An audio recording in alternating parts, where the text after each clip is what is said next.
네, 안녕하십니까.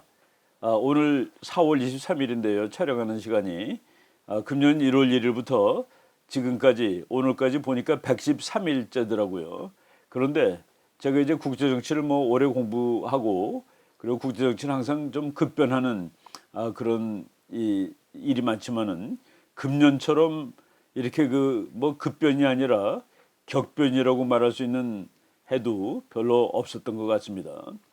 오늘은 그래서 제가 금년 1월 1일부터 금년 좀 4월 한 20여일까지 지금 북한핵 문제가 변하는 양상 그리고 이제 미국이 여기에 대해서 이제 어떻게 대응을 하는지 이런 것들을 한번 다시 정리해보는 그런 시간을 갖도록 하겠습니다.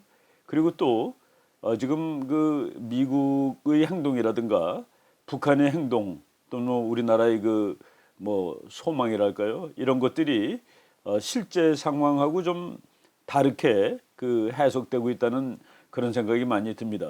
그래서 제가 오늘 몇 가지 주요한 개념들을 한번 정리해서 말씀드리는 그런 기회로 삼겠습니다. 금년 1월 1일 날 김정은이 신년사를 발표했는데 그 신년사가 미국을 향해서는 완전히 한번 붙자라는 그런 얘기였습니다. 김정은이 자기가 자기 사무실 책상에 단추가 있는데 그 핵 단추를 누르면은 미국까지 핵폭탄이 날아간다라고 얘기를 했고, 그리고 또 한국에 대해서는 지금 금년에 이제 평창 올림픽을 하는데 그것이 성공되기를 바란다고 그리고 평창 올림픽에 북한이 참여할 수 있겠다라고 얘기를 했습니다. 그래서 정반대되는 그런 신호를 이제 보냈죠. 그리고 북한이 올림픽에 오겠다고 그래가지고 한국은 급히 미국하고 이제 얘기를 했습니다. 매년 3월부터 이제 군사훈련이 시작되는데 금년에는 올림픽도 있으니까 그것을 좀 연기시키자. 그래갖고 1월 4일 날 한미 양국이 한미 훈련을 올림픽 기간 중에는 이제 좀 연기를 하자라고 얘기를 했죠. 그리고 1월 9일 날 처음으로 정말 몇 년 만에 한국과 북한의 대표가 만나가지고 올림픽 관련된 협상을 했습니다.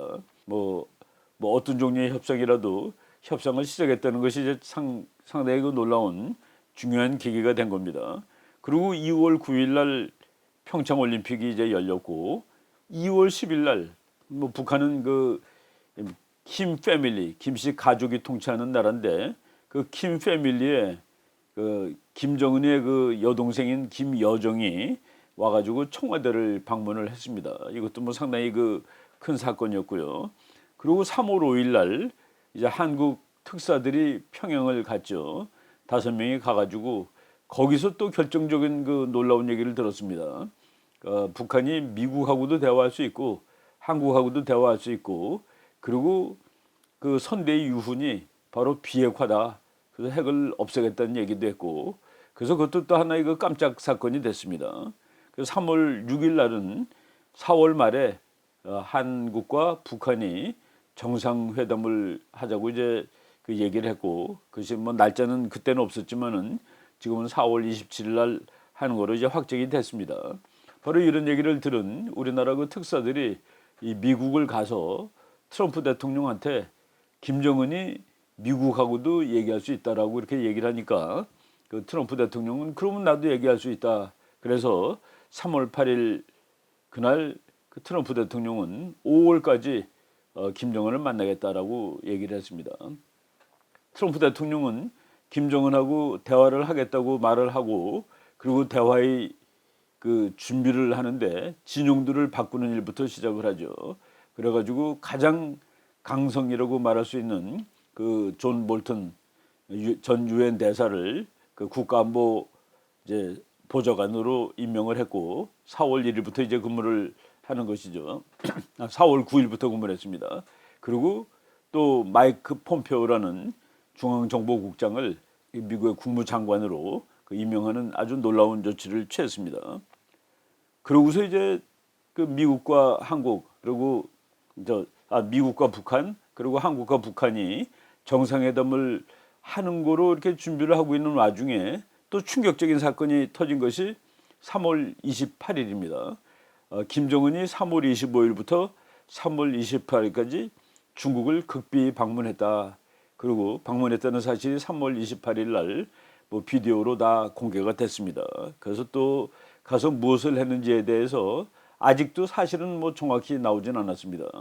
그 김정은하고 시진핑이 무슨 얘기를 했는지 그냥 그 공개된 얘기만 가지고서는 뭐 설명이 될 수 없는 그런 상황이 지속되고 있습니다. 또 하나 놀라운 사건은 4월 17일 날 발표했죠. 트럼프 대통령이 이제 4월 17일 날 트럼프 대통령이 확인하기 전에 미국 워싱턴 포스트에서 그 미국의 마이크 폼페오 국장이 평양을 은밀히 방문해서 김정은을 만나고 왔다.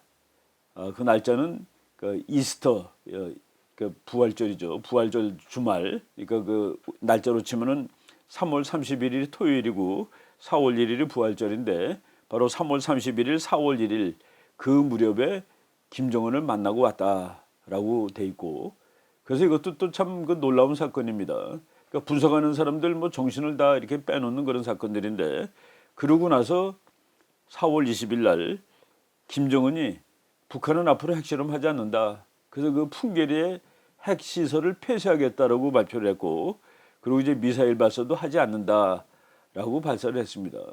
그래서 여기에서 수많은 그 논란, 이게 해석이 이제 논란이 생깁니다. 과연 저것이 무엇을 의미하는지, 그리고 미국과 북한이 정말로 그 제대로 온 그 회담을 앞으로 할 것인지 말 것인지, 이런 것들이 아주 그 중요한 이제 뭐 의문 사항으로 이렇게 우리한테 다가오고 있는데, 오늘 이 말씀들을 한번 정리해서 해 보도록 하겠습니다. 마이크 폼페오 국장이 가서 무슨 얘기를 했는가, 이거 뭐 우리는 도무지 알 수가 없는데, 우리가 그냥 상상을 해보면은 가서 이렇게 얘기를 했겠죠. 우리는 북한이 CVID 핵을 완전히 그리고 미국이 가서 이제 검증할 수 있게, 그리고 되돌릴 수 없도록 폐기하기를 원한다. 뭐 북한은 또 거기에 대해서 요구사항이 있었겠죠. 마이크 폼페오가 이제 평상시에 그렇게 얘기를 했습니다. 아무것도 그 조건 없이 북한이 말을 듣지 않을 것은 뭐 분명하다라고 이제 얘기를 했었는데, 하여간 가서 어쨌든 트럼프의 그 복심이라고 얘기할 수 있는 폼페오가 김정은을 만나고 왔다라고 돼 있습니다. 그것이 그 신문에 4월 17일자 워싱턴 포스트에 났는데, 맨 처음에는 그 미국 CIA가 CIA 국장이 어디 가서 못했다는 것을 발표할 수 없다라고 얘기를 했었습니다만은, 4월 17일 같은 날인데 이제 일본 총리 아베가 워싱턴을 방문해서 트럼프 대통령하고 이제 만나서 대화를 했습니다. 그리고 대화를 한 다음에 마지막에 이제 그 기자회견을 할 때, 그때 트럼프 대통령이 그 폼페오 국장이라는 말은 하지 않았습니다만, 그 아주 그 고위급, 북한과 미국의 고위급의 이제 그 회담이 있었다, 접촉이 있었다라고 얘기를 함으로써 폼페오 국장이 북한을 방문했다는 것을 이제 시인을 했습니다. 그런데 이거는 뭐 정말 보면은 007 작전입니다. 007 작전인데, 그거 발표하는 날 트럼프 대통령이 한 말들이 그 의미심장한 말이 몇 개가 있습니다.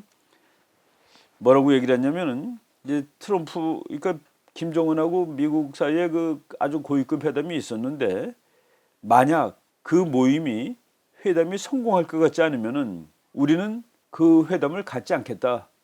영어로 그냥 읽어보면은, If we don't think it's going to be successful, we won't have it. 이 회담이 성공할 것 같다라고 생각을 안 한다면은 we won't have it. 우리는 그 회담을 하지 않겠다는 미래형이죠. 지금 실패할 것 같으면은 하지 않겠다. 그것도 참. 그다음에 한마디 또 더했습니다. If the meeting when I'm there. 내가 이제 미팅하러 간 겁니다.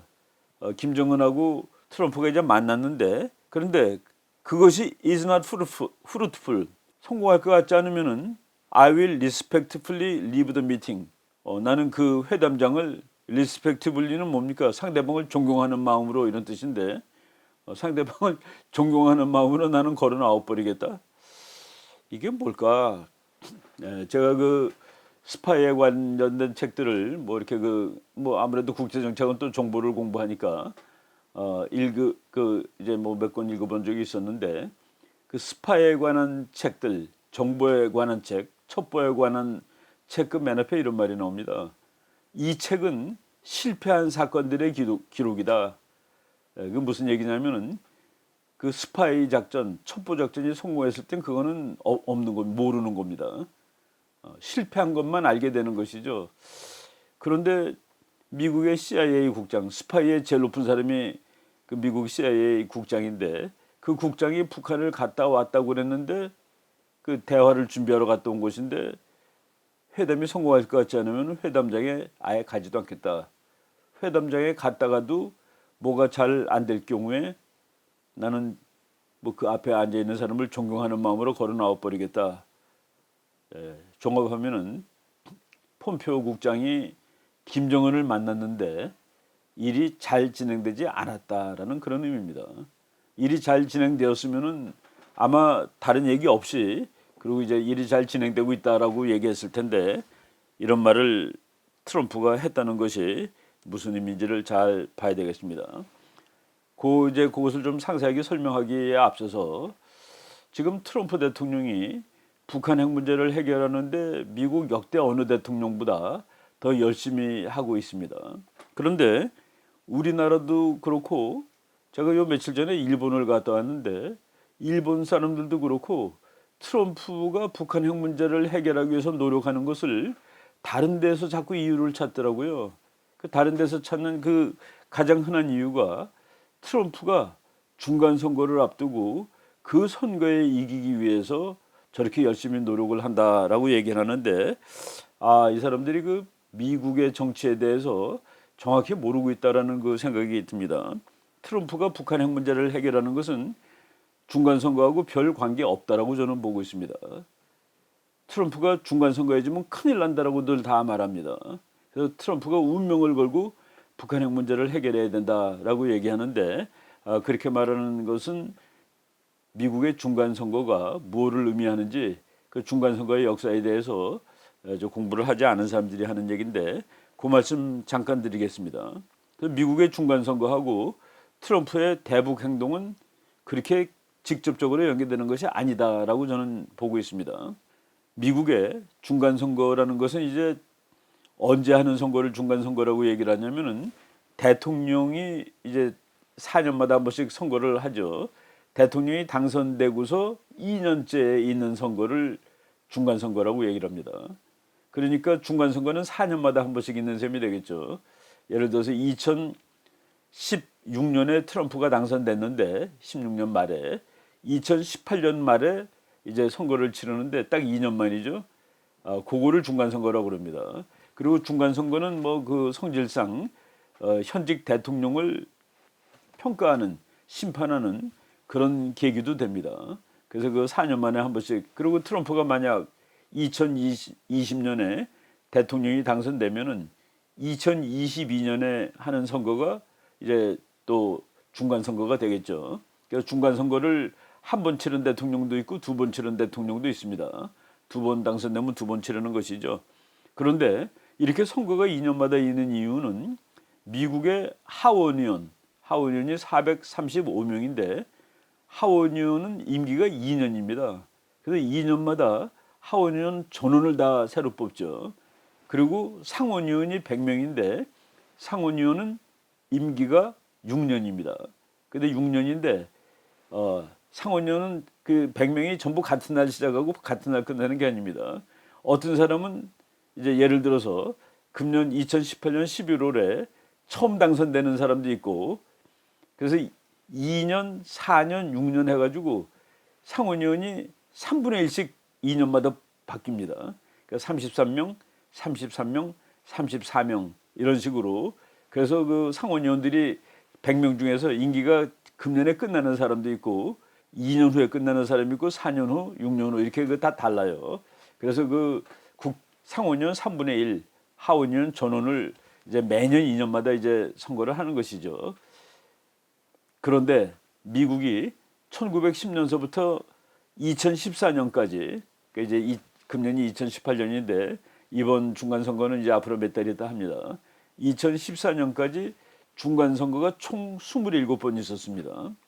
총 27번 중에서 현직 대통령이 상원과 하원에서 다 이긴 적이 딱 2번밖에 없습니다. 그러니까 25번은 현직 대통령 정당이 지는 겁니다. 거의 무조건 진다고 얘기해도 되는 것이죠. 그래서 그 대통령 정당이 상하 양원을 다 이긴 적은 뭐 거의 없다. 그리고 그러면은 진 대통령들은 어떻게 됐느냐? 큰일 나지 않았습니다. 그냥 다 정상적으로 대통령 임무를 다 했죠. 이제 2번 대통령의 정당이 2번 이긴 것이 1934년 그러니까 프랑클린 D 루스벨트 대통령일 때 그때 민주당입니다. 그때 중간선거를 이겼고 그리고 그 다음번에 이긴 것은 2002년은 미국 역사상 가장 인기 없는 대통령 당선될 때부터도 이것이 대통령 된 것이 맞아 하는 대통령이 바로 조지 부시 대통령입니다. 조지 부시 대통령이 2000년에 정말 그것도 이제 대법원에서 판결로 대통령이 됐죠. 너무 표차가 조금 나가지고 뭐 다시 표를 세어보고 난리가 났었습니다. 그래서 결국은 대법원에서 그 부시가 이겼다 해서 알고 하고 불과 몇백 표 차이로 플로리다 주에서 그런데 그 사람이 중간선거에 이긴 대통령입니다. 이거 뭐 역사상의 반칙이죠, 반칙. 그렇게 인기 없는 대통령이 중간선거에 이겼습니다. 미국 대통령 사상 선거할 때 50개 주 중에서 49개를 이기고 대통령 된 사람이 있습니다. 이거 뭐 49개를 이겼다는 게 말이 됩니까? 레이건 대통령이 그렇게 얘기했습니다. 레이건 대통령. 그래서 레이건 대통령이 한 주 빼놓고 다 이겼는데 바로 그 한 주는 상대방 후보가 이제 출신 주예요. 그런데 레이건 대통령도 그 2번의 그 중간 선거에서 전부 대패를 했었다는 그런 얘기입니다. 그래서 트럼프가 이번 선거에서 패하면은 대통령직이 위험하다 그런 거 전혀 없습니다. 그래서 이제 우리가 트럼프가 거기서 지면 안 되기 때문에 북한핵 문제를 열심히 지금 하고 있다라는 것은 일단 말이 안 된다. 데이터상으로 말이 안 된다고 말씀을 드리고 상원의원은 30몇 명 뽑는데 매번 33, 34라고 그랬죠. 상원이 승리한 경우는 그래도 2번 더 있어요. 그래서 대통령당의 상원이 이긴 적은 4번 있습니다. 그리고 비긴 적도 2번 있고 패배는 21번. 그러니까 이제 어느 경우라도 이거는 대통령 정당이 못 이기는 것이 그냥 일반적인 것이다라고 말씀을 드릴 수 있습니다. 그래서 트럼프가 이번에 못 이기면 큰일 난다는 것은 미국 정치사에서 거기서 이제 맞춰봤을 때 그 맞는 얘기는 아니다라고 얘기를 했죠. 할 수 있습니다. 트럼프가 이제 오늘 그러니까 미국 시간으로 오늘이에요. 몇 시간 전에 그 트위터를 보니까 거기에 쓴 말이 아주 의미심장해요. 트럼프가 이제 북한에게 대해서 다른 대통령보다 열심히 매달리는 건 사실이죠. 근데 거기 오늘 쓴 말을 보면 이렇게 써 있습니다. 우리는 북한에 대해 결론을 내리기 아직 갈 길이 너무 멀다. 바로 그저께 북한이 핵실험 시설을 폐쇄하겠다, 미사일 발사를 하지 않겠다 그랬을 때 트럼프 대통령이 큰 진전이 이루어지고 있다라고 썼는데 오늘 그 미국 시간으로 오늘이죠. 우리는 북한에 대해 결론을 내리기에는 아직 갈 길이 너무 멀다. 실패할 수도 성공할 수도 있다. 오직 시간만이 말해줄 것이다. 이게 조금 좀 뭐라고 그럴까요? 그 좀 체념은 아니지만은 트럼프답지 못하게 썼어요. 실패할 수도 성공할 수도 있다. 오직 시간만이 말해줄 것이다. 그러고서 이제 한 말이 중요합니다. 그러나 지금 내가 하고 있는 일은 이미 오래전에 했었어야 할 일이다. 전임 대통령들이 이걸 전부 다 잘 못하는 바람에 자기가 이 어려운 일을 지금 해결하느라고 지금 힘들다라고 이제 쓴 것 같아요. 트럼프 대통령이 지금은 도무지 이 문제를 그냥 해결하지 않고 넘어갈 수 없는 첫 번째 이유는 역대 어느 대통령도 자기 임기 중에 북한의 핵폭탄이 미국 땅에 도달할 수 있는 대통령은 없었습니다. 그래서 그 대통령들이 전부 다 전략적으로 인내할 수 있는 시간적 여유가 있었다라는 얘기죠. 오바마 대통령이 자기 보좌관한테 이렇게 물어봤습니다. 북한이 핵을 만드는데 언제쯤 미국 본토를 공격할 수 있는가? 한 2020년 돼야 됩니다. 그때는 그렇게 좀 길었어요. 2020년? 그 뭐 내가 대통령 다 관둔 후구만 그러니까 전략적으로 인내할 수 있는 것이죠. 트럼프 대통령은 이제 2017년부터 임기를 시작했는데 똑같은 질문을 했겠죠. 북한 핵이 어느 정도 됐는가? 예, 미국 학자들이, 미국 분석가들이 지금 대통령 임기 중에 방치하면은 북한의 미사일, 핵미사일이 미국 본토로 공격할 수 있습니다. 그러니까 이 사람은 전략적으로 인내할 수 있는 시간적 여유가 전혀 없다는 그런 얘기입니다. 내가 하고 있는 일은 이미 오래전에 했었어야 할 일이다. 이게 성공할지 실패할지 잘 모르겠다라는 얘기를 쓰면서 이렇게 얘기한 것을 보면은 트럼프 대통령이 중간 선거를 이기기 위해서 하는 것도 아니고 그렇다고 그 문제 또 안 했다고 해서 중간 선거에서 뭐 중간 선거는 다 대패했으니까 현직 대통령이 대패하게 되면은 그 임기를 뒤에 임기는 못 하는 것도 아니다는 그 말씀을 먼저 드리겠습니다. 트럼프는 우리가 생각하는 것보다 미국에서 잘하고 있습니다.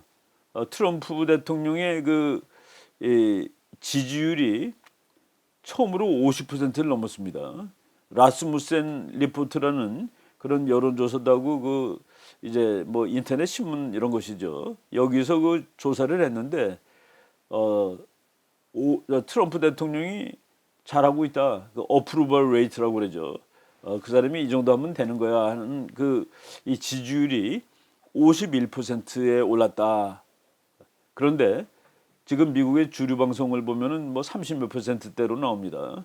라스무센 리포트가 트럼프 당선될 때 그 당선될 확률을 가장 근접하게 맞췄던 그런 여론 조사를 했었던 기관인데 51%가 이제 지지를 하고 있는데 이 51%가 어느 정도인지 말씀을 드리면은 오바마 대통령의 임기에다 대입했을 때 바로 지금 트럼프 대통령이 대통령 임기를 시작한 지 1년 3개월 됐죠.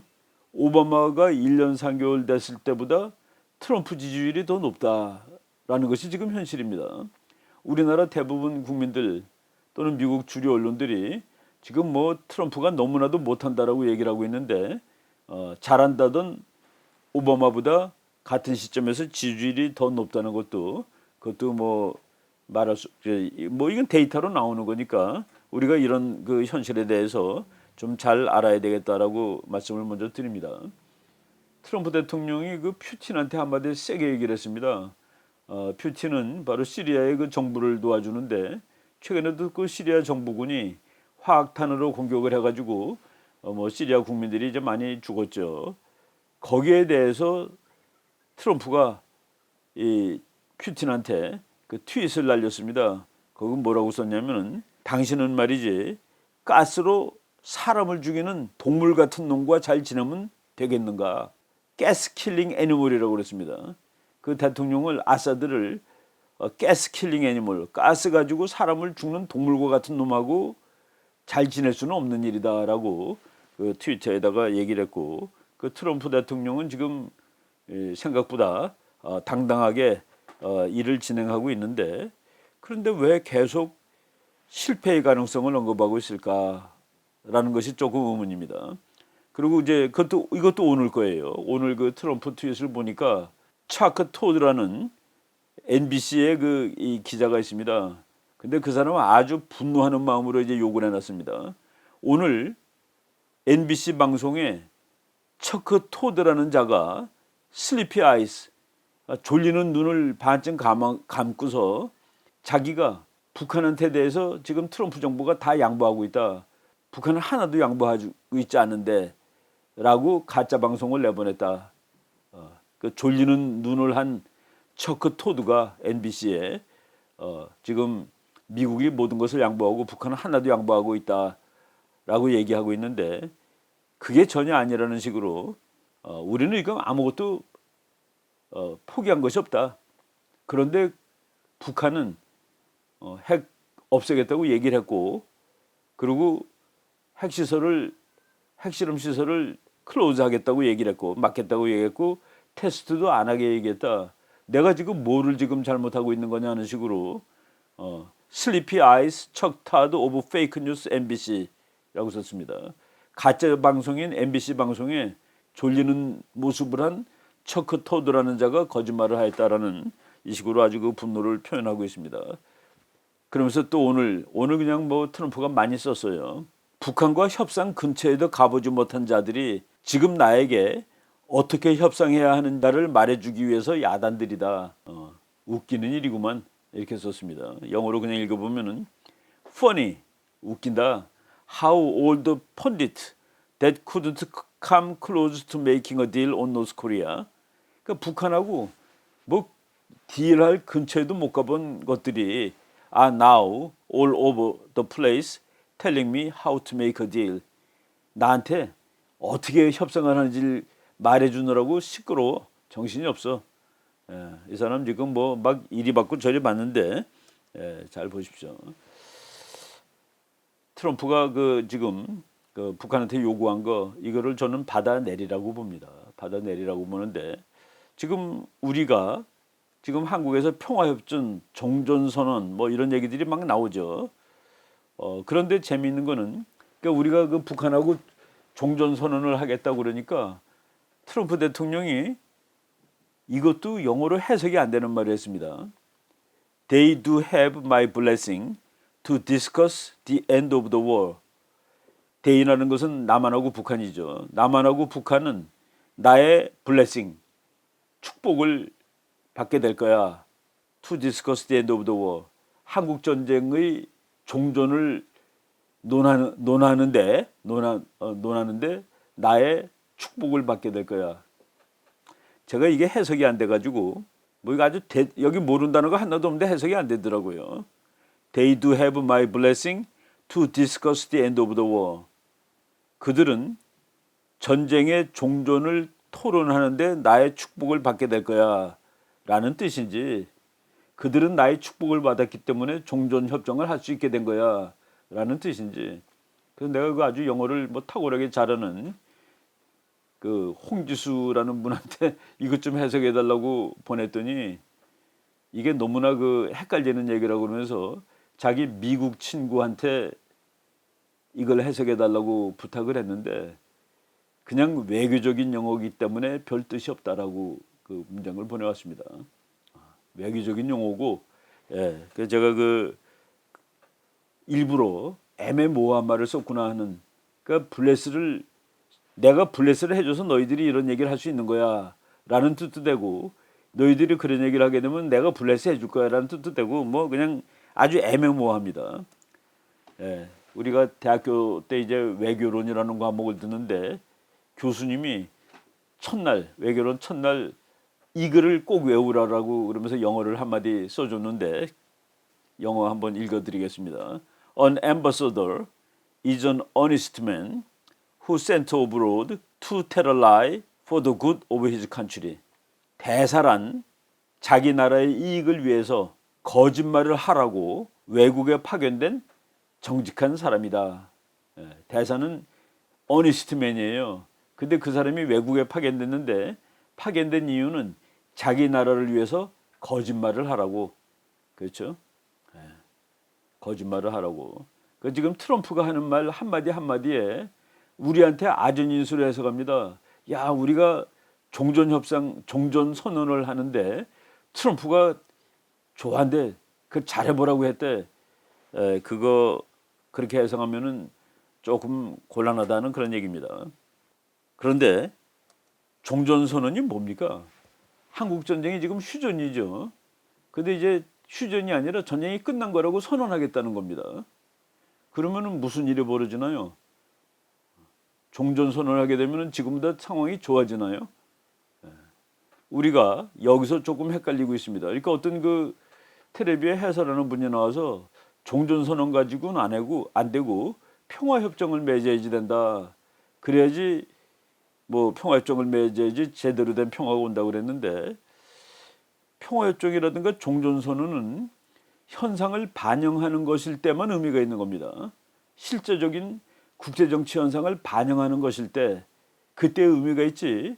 실제 현상이 그렇지 않은데 평화선언, 종전협정 아무리 해도 그거는 별로 그냥 뭐 형식적인 종이 조각에 불과하게 되는 것이죠. 그리고 정말로 중요한 것은 뭐냐면은 미국에서 이미 그 말이 나왔습니다.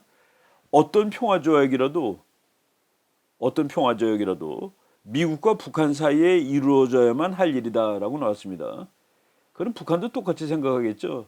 북한이 대한민국하고 평화협정, 종전협정, 그동안은 북한이 한국을 뭐라고 그랬냐면은 너네들은 휴전협정에 사인을 하지 않았기 때문에 당사자가 아니야. 휴전협정에도 조인을 하지 않았는데 어떻게 종전협정의 대상이 되고 평화협정의 대상이 되느냐라고 얘기를 했었습니다. 순수히 법적으로만 치면은 그 말도 맞는 말이에요. 왜? 한국은 휴전협정에 반대했거든요, 원래. 반대하고 있다가 그 이승만 대통령이 죽어도 휴전협정은 체결할 수 없다고 그랬습니다. 그러다가 이제 나중에 할 수 없이 미국하고 바꿨죠. 그러면 한미 동맹을 체결해줘. 그럼 반대는 안 할게. 그래서 이승만 대통령이 반대하지 않는 그 급부로 한미 동맹을 얻어낸 것이고 미국 가서 휴전에 사인을 한 겁니다. 그 휴전 조약에 사인한 나라가 이제 뭐 사인한 나라라기보다도 사인이 5개가 들어가 있습니다. 그 사인이 5개가 하나는 김일성이 사인했습니다. 하나는 중국군 사령관인 팽덕회가 사인을 했고 하나는 당시 유엔군 사령관인 마크 클락 대장이 사인을 했죠. 그래서 그 사인이 위에 3개가 있고 그 밑에 협상 당사자인 그 남일이라는 북한군 대장하고 그리고 또 그 유엔군은 중장 해리슨이라는 중장이 그 사인이 5개가 들어가 있는데 거기에 대한민국은 사인이 돼 있지 않습니다. 물론 우리가 이제 우리가 유엔군의 지휘를 받으면서 전쟁을 했으니까 뭐 우리도 들어갔다라고 얘기할 수 있지만은 이것은 북한이 너희들은 사인한 적이 없어 그러면은 그거로 그냥 뭐 이제 말이 끝나는 것이죠. 그래서 남북한이 종전 선언을 한다고 해서 변할 것이 없습니다. 왜 실질적인 측면에서 변하면은 되는 것이죠. 휴전 협정도 전쟁은 안 하는 겁니다. 그것만 가지고서도 그것을 어겼으니까 싸움이 났던 것이죠. 그래서 국제 정치를 공부할 때 종속 변수, 독립 변수를 구분할 줄 알아야 됩니다. 예를 들어서 국가들이 무기를 많이 만들기 때문에 전쟁을 한다. 그런 이론이 있어요. 국가들이 무기를 많이 만들기 때문에 전쟁이 자주 발발한다. 한스 모겐스 교수가 한마디로 이것은 말이 안 된다고 이제 그냥 격파했죠. 뭐라고 그랬냐면은 국가들은 전쟁할 것 같기 때문에 무기를 만든다라고 얘기한 겁니다. 무기를 만들어서 전쟁이 나는 게 아니라 전쟁할 것 같아서 국가들은 무기를 갖추고 있는 것이다. 그러니까 독립 변수하고 종속 변수를 헷갈리면 안 됩니다. 평화 선언이 없어서 전쟁이 나는 게 아니에요. 전쟁이 날 것 같으니까 평화 협정을 못 맺는 것이죠. 그리고 전쟁이 날 것 같은 나라들이 평화 협정을 맺어도 전쟁을 막는데 도움이 되지 않습니다. 그래서 그 역사를 보면은 불가침 조약을 맺은 나라들이 전쟁할 확률이 훨씬 높습니다. 당연하죠.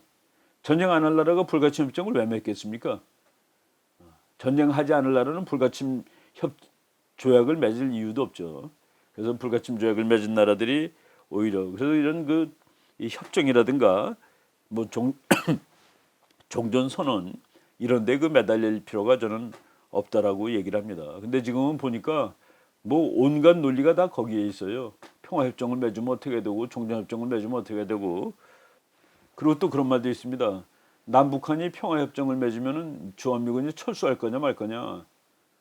주한미군이 평화협정 이것도 저는 좀 확 나가다는 생각이 드는데 주한미군은 언제 철수할까? 순수히 국제정치학적으로 말하면은 미국이 보기에 중국의 힘이 허약해지면은 중국의 힘이 다 빠져가지고 이게 미국한테 위협 대상이 아니다 그러면 그날 철수합니다. 중국의 힘이 막 세지고 그러면은 철수 안 해요. 그리고 더 노골적으로 말하면은 주한미군은 여기 왜 왔을까? 대한민국을 북한의 침략으로부터 보호해주기 위해 왔다라고 얘기하는데 그거는 뭐 반쪽짜리 진실이고 소련의 힘의 확장을 막기 위해 왔다라고 보는 것이 맞습니다. 미국은 북한을 막으려고 대한민국에 군대를 파견하지 않았습니다. 미국이 군대를 파견하기 위해는 본질적인 이유는 소련 공산주의의 세계적인 팽창을 막기 위해서 왔다. 그리고 지금 미국이 한반도에 그 전략적 가치를 인정하고 있는 것은 북한을 막기에 딱 좋은 데가 아니라 중국을 견제하는데 딱 좋기 때문이다라고 말씀을 드리죠. 이거는 국제 정치의 엄혹한 진실입니다.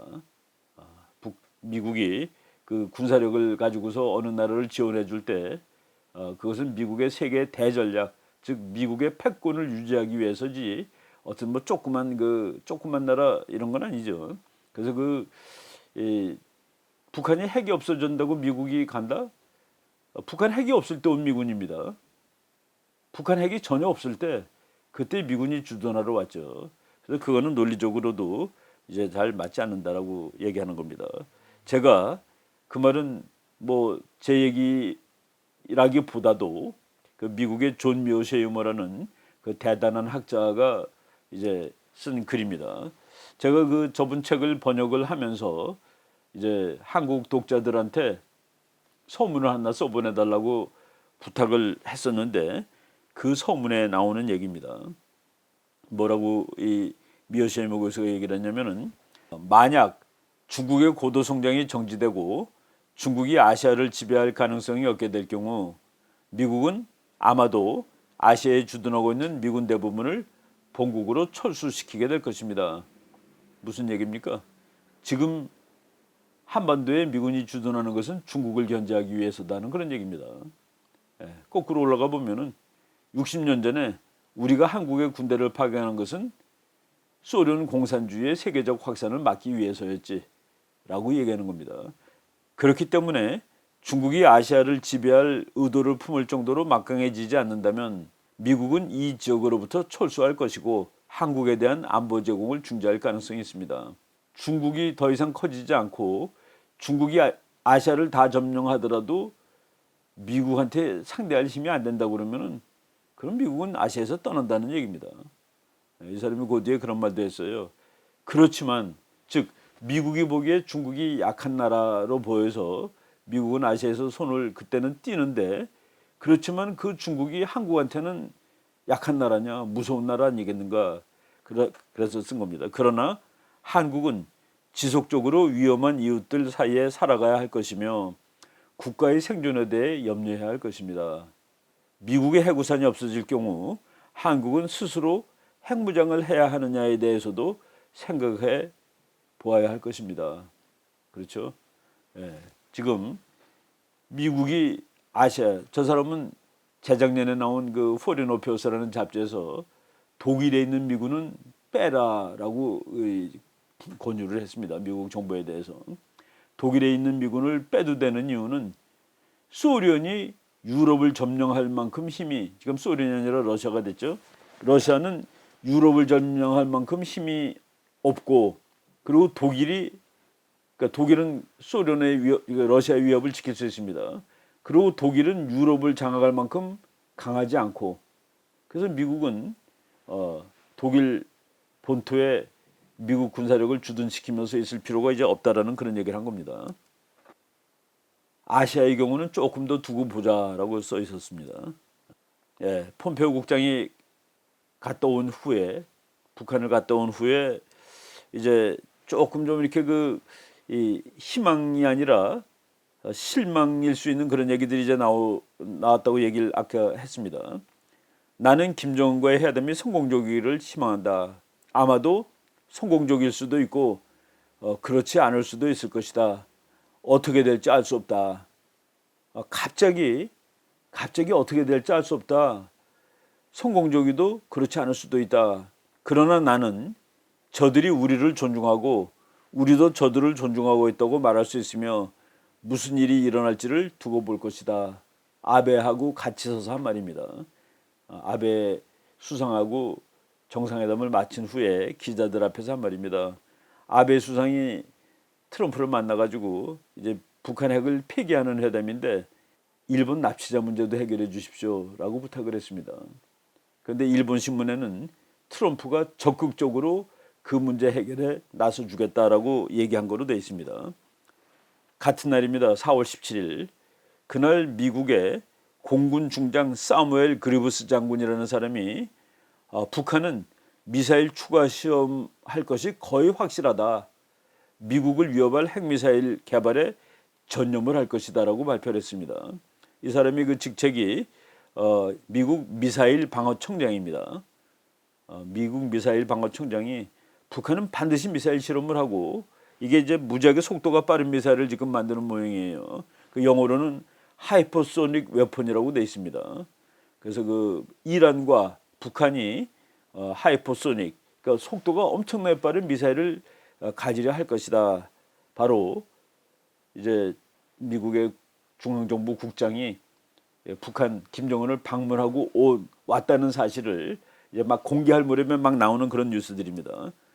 그리고 미국의 그 밥 코코라는 테네시주 공화당 상원의원이 한 말인데 아주 재밌습니다. 김정은이가 핵을 없앨 거라고 생각하느냐? 김정은은 왜 핵을 계속 갖느냐라고 그 ABC의 스테파노 플루스라는 그 앵커가 물어봤습니다. 그랬더니 이 사람이 재미있는 말을 했어요. 김정은은 자기가 핵무기를 갖고 있어야만 늙어서 침대에서 죽을 수 있다고 생각한다. 그러니까 핵무기를 가지고 있는 것이 자기 정권, 자기 안전을 보장하는 거예요. 그래서 이렇게 썼죠. 김정은 views having deliverable nuclear weapons as his ticket to dying as an old man in his bed. 이게 이제 평생 삶을 다 살고 늙어서 침대에서 죽을 수 있는 티켓, 그걸 보장해주는 티켓이 미국까지 오는 미사일이다. 그런데 그걸 내려놓겠냐는 그 얘기를 바로 지금들 막 하는 겁니다. 그리고 이제 태평양 함대 사령관이 새로 오는데 새로 온 사람이 필립 데이비드슨이라는 사람입니다. 이 사람이 뭐라고 얘기를 했냐면은 뭐 항상 그 미국은 다 대안을 만들어 놓는 것이죠. 대화가 실패하는 상황과 관련해서 나는 빈센트 브루크 주한미군 사령관, 미국 국방장관과 함께 가용한 모든 군사작전 옵션을 대통령에게 제공할 것이다. 이제 군사작전을 할 준비를 다 갖춰놓고 있겠다라고 얘기를 한 것이죠. 그리고 요게 이제 18일, 17일 뭐 이때 얘기인데 20일 날 김정은이 풍계리를 폐쇄하겠다라고 얘기했습니다. 이제 핵실험 안 하는 거죠. 그리고 미사일 실험 하지 않겠다. 그래서 트럼프는 큰 진전이 이루어졌다 그랬는데 그때 여기에 대해서 물론 저는 뭐 지금 저런 견해가 같기 때문에 이런 사람들을 소개하는 것입니다. 크리스토퍼 힐이라는 그 한국 주한미군 대사를 했고 미국의 그 외무차관보까지 했던 사람인데 이 사람이 그 북한하고 핵 협상을 뭐 오랫동안 했던 사람입니다. 그런데 이 사람은 김정일하고 좀 남들이 그랬어요. 왜 당신은 김정일하고 친하냐? 그 고약한 독재자하고.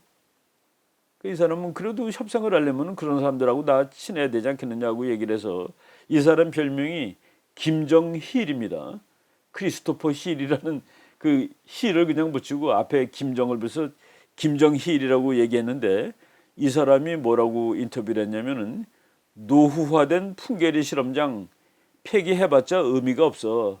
이것은 비핵화가 아니야 라고 얘기를 했습니다. 그래서 북한의 핵 미사일 시험 중단과 핵실험장 폐기 결정을 비핵화 의지와 곧바로 연결짓지 말아야 한다.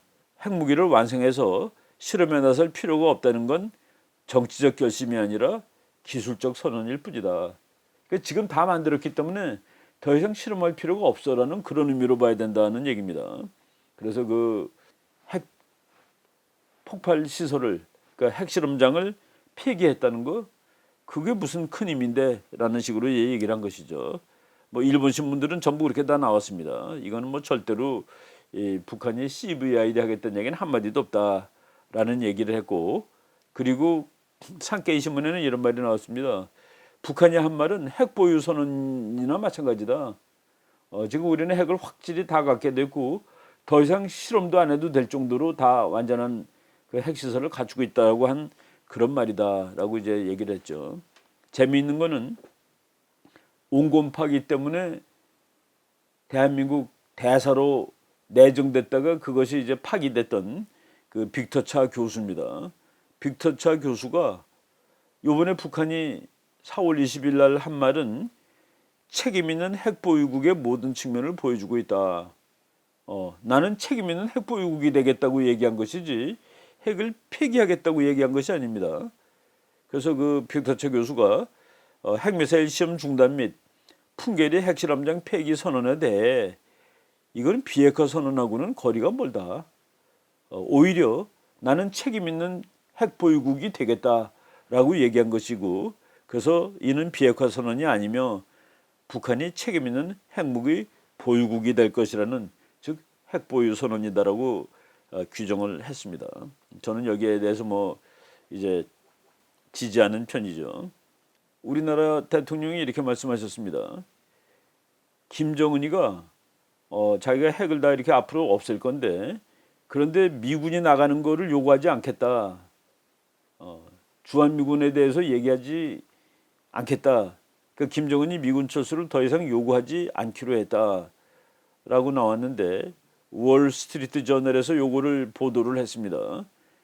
Kim drops demand on U.S. troops. South Korean leader says North no longer insists on removal of forces from peninsula. 그러니까 한국의 대통령이 북한이 더 이상 미군이 한국에서 나가라고 요구하는 것을 관두기로 했다라고 얘기했는데, 그 밑에 이 신문은 이렇게 썼더라고요. 이 언급은 북한에 의해서 확인되지 않았다.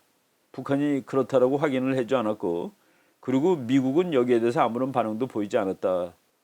아까 제가 그랬죠. 주한미군 철수하고 북한 핵하고는 직접 연결되는 개념이 아니라고. 북한 핵 없을 때 왔습니다. 북한 핵 없을 때 왔어요. 그래서 북한 핵이 없어진다고 나가는 것도 아닙니다. 그리고 미국은 자기의 세계 전략에서, 제가 중국이라고 그랬죠. 60년 전에는 소련을 막기 위해서 왔고, 바로 거기에 의해서 주한미군, 아마 북한이 이 말을 했다면은 그건 백날 내가 얘기 주장해봤자 되지 않는 일이라고 생각하고 그런 말을 했는지도 모르겠습니다. 다만 조금 좀 미국이란 나라가 이제 주한미군 뭐 이거를 북한 핵하고 관계가 직접 있다라고는 제가 이제 말하지는 않는데, 미국의 그 아이언 브레머라고 이제 타임지의 편집장 하는 사람입니다. 이 사람이 그 몇 년 전에 한 3년 됐죠. 2015년에 나온 책이니까 슈퍼파워. 이거 미국이 이 세계에서 유일하게 뭐 중국하고 도전 그런 받는 나라가 아니라 유일한 초강대국인데, 앞으로 대통령이 될 사람은 외교 정책을 좀 제대로 다시 잡아야 된다 그러면서 세 가지 중에 하나가 옵션이다라고 그랬습니다. 하나는 미국은 국제 문제에서 손 띄는 겁니다. 미국이 왜 지금도 석유도 있고 쌀도 있는데 왜 국제 문제 이렇게 개입하고 쩔쩔매느냐. 그래서 독립된 아메리카, 영어로 인디펜던트 아메리카라고 했습니다. 그거 첫 번째 옵션이고, 두 번째 옵션은 모니볼 아메리카, 모니볼. 이게 그 단어도 만든 단어입니다. 돈하고 볼, 공이죠. 이거 뭐 어떻게 해석할지 모르겠는데, 아니 미국이 국제 문제에서 개입을 그냥 하되 돈을 벌자. 그러니까 어느 나라를 도와줄 때 국방비 이런 거를 그 나라 보고 좀 대라고 그래. 우리는 가서 그냥, 그러면 미국의 이익도 되고 돈은 안 들고 돈도 벌고. 그게 모니볼 아메리카가 이제 두 번째입니다. 세 번째는 인디스펜서블 아메리카. 아이 미국이 그런 나라가 아니지. 미국은 뭐 옛날에 그랬죠. 미국은 전 세계의 자유와 뭐 질서와 평화와 뭐 이런, 그 우리가 그런 나라인데 어떻게 그 세계를 계속 평화를 유지해야지. 그 세 가지 견해 중에 하나를 택해야 된다라고 얘기하면서, 아이언 브레머 박사는 자기는 독립된 미국을 선호한다라고 얘기를 했는데, 여론조사를 해봤습니다. 그 독립된 미국, 그러니까 이제 돌아오는 것이죠. 국제 정치에서 36%가 거기 찬성을 했습니다. 야, 국제 개입은 그냥 하는데 돈을 벌자. 그 나라 보고 방위비 내라 그러면 되잖아. 모니볼 아메리카가 36%입니다. 트럼프가 여기 속하는 사람입니다. 그러니까 돌아오자 36%, 돈 받고 지켜주자가 36%. 우리는 세계를 지킬 사명이 있어가 이제 36 빼니까 이제 28이 남죠. 28%입니다. 즉 미국 사람 중에서 돌아가거나 돈을 받고 저 나라를 도와주자가 72%다는 그 얘기입니다. 그런 의미에서 주한미군, 이 미군이 이제 그 뭐 흔들거릴 가능성이 있는 것이죠. 거기에 우리가 이제 대비를 해야 됩니다. 왜냐하면은 주한미군은 우리나라 안보에 뭐 너무나도 중요하기 때문에 그런 것이죠. 그런데 이게 뭐 북한 핵이 해결되면은 뭐 다 철수한다고 그래서 또 뭐 그 놀라는 사람들도 있고 격에 막 갖다 붙이고 그러는데 그거는 꼭 맞는 것은 아니다는 그런 생각이 들었습니다. 오늘도 좀 제가 빨리 끝내려고 그랬는데 하다 보니까 좀 길어졌습니다. 북한은 헌법에 핵 보유국이라고 선언되어 있습니다. 북한이 2012년 5월 31일 날 그 새 헌법에 핵 보유국이라고 아예 그냥 집어넣습니다. 그 내용을 잠깐 읽어보면은 성군 정치로 김일성 동지의 고귀한 유산인 사회주의 전치물을 영예롭게 수호하시고 우리 조국을 불패의 정치사상 강국, 핵 보유국, 무적의 강국으로 전변시켰으며 뭐 이제 김정은이를 막 이제 그 뭐 위에 있는 사람들 다 이렇게 올리는 것이죠. 핵 보유국이란 말이 헌법에 들어가 있습니다. 우리가 그것을 북한이 이렇게 쉽게 포기할 거다라고 보면 안 됩니다. 그리고 미국이 이 상황에서 어느 정도에서 눈을 딱 감아주고 그래라 하고 그럴 가능성도 지금 현재 없다는 얘기입니다. 그러면 김정은이가 자기가 정말 그렇게 그 위험한 상황이 될 수도 있는 일을 이렇게 용감하게 할까? 우리가 이제 참 그래서 공부를 해야 되는데 그 바바라 터크맨이라는 미국의 유명한 그 역사학자가 있습니다. 바바라 터크맨 그 여자인데 그 사람이 세상에 난 수많은 전쟁을 이렇게 공부하다 보니까 어느 상태에 가서 서야 되는데 거기서 이제 딱 자제를 하면은 전쟁이 안 납니다. 그런데 웬만한 나라의 지도자들이 그 순간 자제를 못 한대요. 그래서 그냥 자기도 모르게 엄벙덤벙 전쟁으로 빠져들어가고 말았다. 그래서 그 책 제목이 바보들의 행진입니다. 바보들의 행진. 마치 오브 폴이라고 그래가지고 그 정치가들이 그래가지고 정권자에서 쫓겨나고 죽기도 하고 그러는데 그럼에도 불구하고 세계 역사에는 그런 일들이 많이 일어났다는 것을 제가 다시 한번 말씀을 드립니다. 또 미국 사람들이 지금 뭐 미국 자료들 보다 보니까 이런 말이 있어요. North Korea's definition of denuclearization is very different from Trump's. 김정은이 의미하는 비핵화는 트럼프가 의미하는 비핵화와는 대단히 다르다.